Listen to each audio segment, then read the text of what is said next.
नमस्कार मेरे प्यारे भाइयों बहनों, उम्मीद करता हूँ आप स्वस्थ होंगे। चलिए जानते हैं देश दुनिया की 50 बड़ी खबरें 5 मिनट में। मेटिया बुरुज में 5 मंजिला निर्माणाधीन इमारत ढही, 9 की मौत। घटना स्थल पर पहुंची सीएम ममता बनर्जी। दक्षिण कोलकाता के मोटिया बुरुज में 5 मंजिला एक निर्माणाधीन इमारत ढह गई है। इस हादसे में 9 लोगों की मौत हुई है। हालांकि 13 लोगों को मलबे से निकाल लिया गया है। इस बीच बंगाल की मुख्यमंत्री ममता बनर्जी सिर पर चोट के बावजूद घटना स्थल का जायजा लेने पहुंची हैं। आपको बता दें कि उन्होंने एक अस्पताल में घायलों से मुलाकात करने के बाद कहा, यह एक अवैध निर्माण है। मैं पीड़ित परिवारों के प्रति संवेदनाएं व्यक्त करती हूं। मैं प्रशासन से अवैध निर्माण में शामिल लोगों के खिलाफ कड़ी कार्रवाई करने का अनुरोध करूंगी। तंबाकू नहीं देने पर हेड कांस्टेबल ने गोलियां बरसाकर टीचर को मार डाला। बोर्ड की कॉपियां खून से सन गई। उत्तर प्रदेश के मुजफ्फरनगर में एक हेड कांस्टेबल ने एसडी इंटर कॉलेज के गेट के सामने एक टीचर को कार्बाइन से अंधाधुंध फायरिंग कर हत्या कर दी। पुलिस के मुताबिक हत्या खाने के लिए तंबाकू नहीं देने से खफा होकर की गई। दोनों लोग साथियों के साथ वाराणसी से यूपी हाई स्कूल परीक्षा की उत्तर पुस्तिकाएं मूल्यांकन के लिए मुजफ्फरनगर लाए थे। घटना से उत्तर प्रदेश शिक्षकों में भारी आक्रोश है। यूपी के कई जिलों में शिक्षकों ने विरोध प्रदर्शन कर धरना दिया। मेरठ में कार्य का बहिष्कार किया है। मुजफ्फरनगर के एसपी सिटी नारायण प्रजापत ने बताया कि वाराणसी से यूपी बोर्ड हाई स्कूल परीक्षा की कॉपी लेकर एक वाहन से मुजफ्फरनगर आए थे।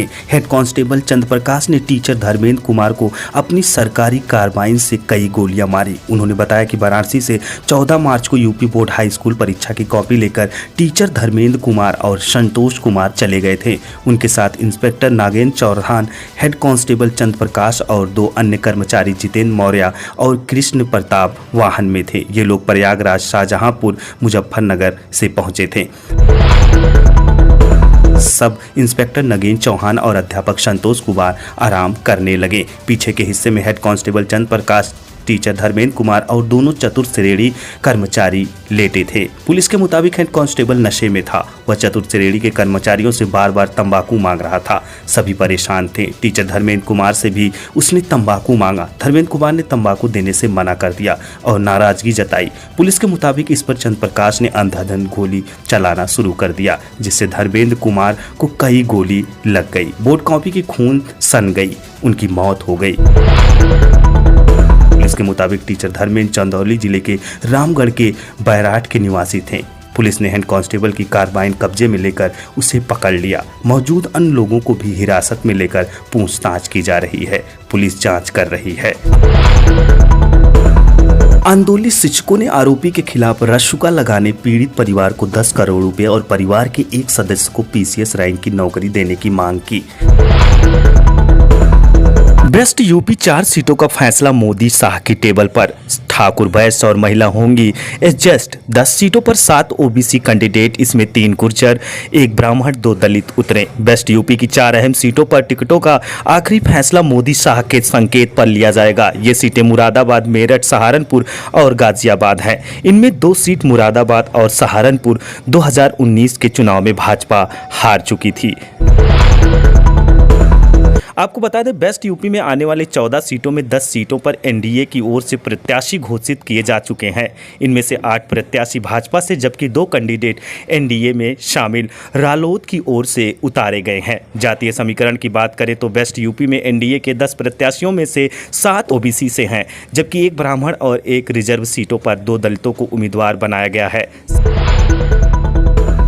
ओबीसी कैंडिडेट में से 3 गुर्जर बिरादरी से आते हैं। आगे आपको बता दें, अकेला भाजपा के 8 प्रत्याशियों में से 5 ओबीसी, 1 ब्राह्मण और 2 दलितें हैं। रालोद ने अपने हिस्से की बागपत सीट से जाट और बिजनौर सीट से गुर्जर प्रत्याशी को उतारा है। रालोद के टिकटों से बेस्ट यूपी में भाजपा का जातीय समीकरण गड़बड़ाया है। अब जातीय समीकरण साधने के लिए भाजपा नए सिरे से प्लानिंग कर रही है। पारंपरिक टिकट बंटवारे को देखें तो मुरादाबाद और गाजियाबाद सीट पर ठाकुर, मेरठ सीट पर वैश्य और सहारनपुर सीट पर ब्राह्मण प्रत्याशी मुसीद माने जाते हैं, लेकिन इसमें बदलाव भी हो सकता है।